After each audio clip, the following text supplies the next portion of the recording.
smashed him in two. Berbick is a world-class fighter. So if anybody is going to test Mike Tyson, Conroy Nelson is just the right sort of opponent at this stage of his career.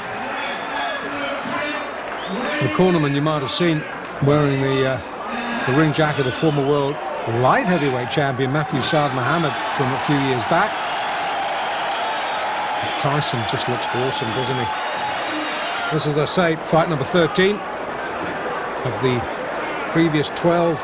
9 have been won inside a round. In fact, I was there when he was stretched by Don Halpin. 4 rounds in his third fight.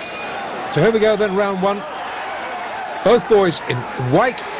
Tyson with the red trim, and Nelson with the black. Nelson, as I say, will try, has to use his height and reach to just keep Tyson at bay. Try and draw the sting for the first 2 or 3 rounds, because we know how dangerous Tyson can be early on.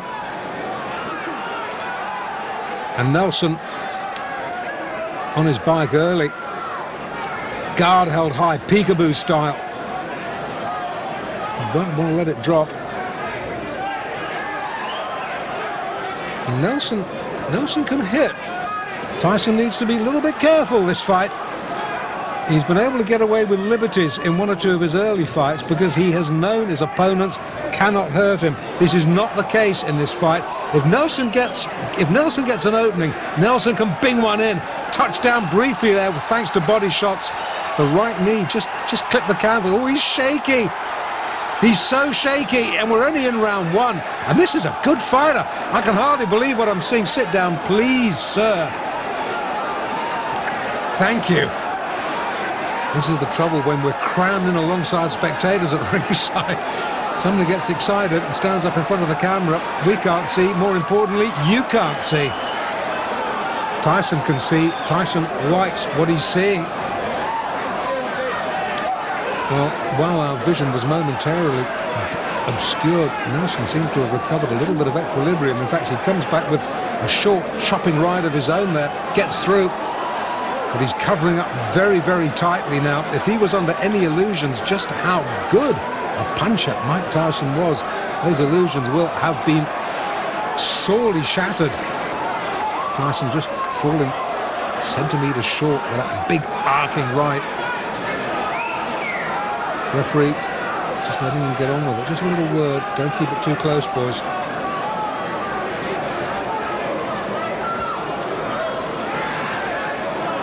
Well, Nelson, after a real alarming wobble midway through, might be getting through this first round, but he hasn't looked convincing, has he? Tries to come back with a spearing left of his own, but Tyson left uppercut gets through, and once again Nelson looks a little bit confused, dazed and confused. That term might have been coined for Conroy Nelson tonight. In Latham, hard to think that Tyson, I watched his pro debut, 6th of March, it's what, 22nd of November now. Boy, is he coming on, and boy, is he making an impact in the heavyweight division. Nelson hurt, needs a breather. I think that punch might have been a little bit low. The referee allowing Nelson just a moment or 2 to recover himself.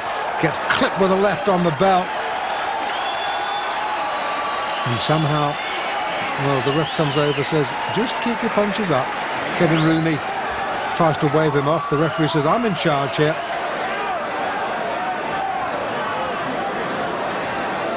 Okay, we're in the second. And once again, it's all Tyson.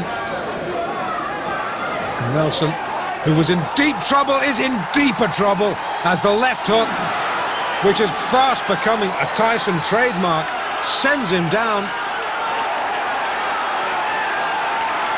The gum shield has been spat out. Nelson says, that's it, thank you very much. I think discretion, the better part of valor there.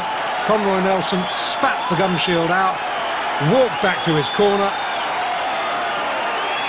Well, fight number 13, unlucky 13, I don't think so. 13 fights, 13 wins. At least Nelson got him into the second round. Tyson now observing the post-fight niceties. I thought Conroy Nelson, well, in fact, I wasn't the only one who thought Conroy Nelson would stretch him, and he did into round 2. Took Tyson all of 3 minutes and 30 seconds to dispose of the second-ranked Canadian heavyweight, Conroy Nelson. Now, the only reason Conroy didn't get himself a one-way ticket to Palookasville in the first round is that he spent most of his time covering up, while Tyson delivered one wicked body shot after another. I mean, you could hear those punches clear out to the parking lot. I couldn't figure out whether Nelson was there to fight or to give a lesson in survival tactics. Anyway, Tyson finally got to him in the second, setting him up with a sweet overhand right, then taking him out with a vicious left hand. Referee counted him out at 30 seconds of the round. Very good fighter, experienced fighter, within good fighters. But a friend of mine from Canada called Davey Hilton was telling me about him and about being the clutch he tried the whole time. But he surprised me because he wasn't trying to hold, he was fighting. I'm going to tell you something. I think he was here to pick up a paycheck. The first round, all he did was cover up. Well, maybe he was a little leery about the punching power. But again, that's you saying because you're not fighting. He took some good shots, but anybody else, they would have quit. Yeah, that right left was devastating. Thank you very much, sir. So now Mike Tyson is 13-0, all of his victories coming by knockout, and no bout has gone past the 4th round. So you got to wonder, when's the KO kid gonna move up in class? If everything goes the way it's been going, I'd put Mike in the ring in about June or July against somebody in the top 10. But you must remember, once you break into the top 10, you can't go backwards. You can't beat somebody in the top 10 and go back and fight, 8-round fights.